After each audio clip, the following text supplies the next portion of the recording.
Pernah nggak kamu merasa capek banget kerja keras, tapi kok ya tetap aja pas akhir bulan uangnya pas-pasan? Padahal kamu bukan seorang yang bodoh dan nggak pemalas juga. Malah mungkin kamu itu salah satu yang paling rajin di sekolah dulu. Tapi kenapa ya rasanya hidup gini-gini aja? Kalau kamu pernah mikir kayak gitu, kita sama. Tenang, kamu nggak sendirian kok. Kamu tahu nggak, rata-rata orang di Indonesia cuma punya tabungan 2 juta rupiah di rekening. Padahal gaji mereka bisa di atas 5 juta. Kemana uangnya?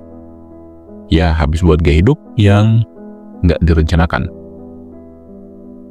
Nah, di sini saya mikir kok bisa ya? Apa sebenarnya bikin banyak orang pintar sekalipun tetap kesulitan dalam hal keuangan? Sebelum saya lanjut, saya punya cerita tentang teman saya, namanya Ashraf. Dulu, dia itu jenius, anaknya mas guru-guru, dan pastinya juara kelas terus. Pas kuliah, IP-nya nggak pernah di bawah angka 3,8. Sekarang dia kerja di perusahaan besar, gajinya lumayan gede. Tapi, suatu hari dia pernah cerita, "Bang Ren, kok capek ya? Saya kerja keras tiap bulan, gaji lumayan gede, tapi kok tetap aja nggak bisa cukup buat menabung. Duit saya terasa kurang terus."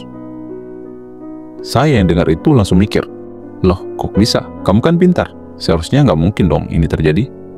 Tapi ternyata pintar doang itu nggak cukup ya guys. Pintar di sekolah otomatis bikin kita jadi ngerti cara mengatur uang. Nah, dari cerita Ashraf ini bikin saya melihat ada 3 hal besar yang sering kita alami, yang bikin banyak orang pintar tetap merasa susah dalam hal mengatur keuangan.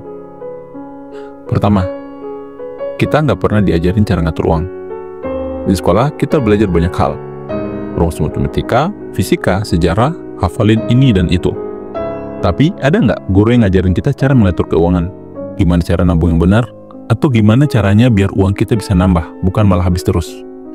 Jawabannya tentu nggak ada. Padahal kata Warren Buffett, jangan pernah menabung dari sisa uang belanja, tapi belanjalah dari sisa uang setelah menabung. Simpel ya? Tapi ini jarang banget diajarin. Padahal mindset kayak gini penting banget buat kita. Oke, mungkin kamu mikir, ya sih, nggak diajarin, tapi masa itu aja sih alasannya? Tunggu dulu, karena ada faktor lain yang nggak kalah besar. 2, lingkungan yang boros. Masalah kedua datang dari lingkungan kita. Kadang, teman-teman kita beli barang mahal, nongkrong di tempat hits. Terus kita ikut-ikutan, biar nggak ketinggalan, alias FOMO. Dan akhirnya, uang habis buat kayak hidup. Lalu pernah nggak kamu mikir, aduh, kenapa saya beli ini ya? Padahal cuma buat ikut-ikutan aja kan? Gaya hidup boros ini seperti jebakan Batman. Sekali masuk, susah keluar. Duit habis, kita stres, dan lingkaran ini terus berulang. Pernah mengalami? Tapi nggak cuma lingkungan ya. Ada satu hal lagi yang bikin kita sering gagal, meskipun kita tahu apa yang harus dilakukan. Ketiga, kurangnya konsistensi dan tindakan nyata. Kamu tahu nggak, kebanyakan orang sebenarnya udah tahu cara mengatur keuangan yang benar. Tapi mereka malas memulai, ataupun kalau mulai, semangatnya cuma bertahan seminggu 2 minggu. Pernah kan kayak gitu?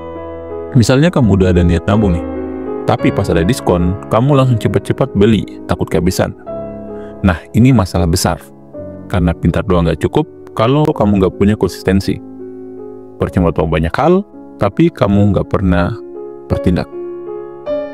Jadi, gimana caranya agar kita keluar dari lingkaran ini? Tenang, saya punya 3 langkah mudah yang bisa kamu coba mulai hari ini. 1. Catat semua pengeluaran kamu setiap hari selama seminggu. Tujuannya, biar kamu tahu kemana aja uang kamu itu pergi. 2. Sisihkan 10% dari penghasilan kamu buat menabung atau investasi. Mulai dari angka kecil nggak apa-apa. Tujuannya adalah belajar konsisten terlebih dahulu. 3. Kurangi beli barang-barang yang nggak penting. Belilah sesuatu karena butuh, bukan karena pengen ikut-ikutan atau kelihatan gaul, alias hindari FOMO. Langkah-langkah ini tentunya kelihatan sederhana. Tapi kalau kamu berani melakukannya secara konsisten, efeknya akan semakin besar, seperti efek bola salju. Saya percaya, perubahan besar itu selalu dimulai dari langkah kecil. Jadi, mari kita lakukan bersama. Sekarang saya mau tantang kamu. Mulai catat pengeluaran kamu minggu ini. Berani? Kalau iya, tulis di kolom komentar. Mulai sekarang, saya akan atur uangku dengan lebih baik. Saya akan baca semua komentar kalian, dan kita akan diskusikan bersama. Terus, Mari kita lihat perubahanmu dalam beberapa minggu ke depannya. Ya, kita semua pernah salah mengatur keuangan. Tapi hari ini kita punya pilihan untuk berubah. Kamu bisa mulai sekarang, saya percaya kamu pasti bisa. Semangat!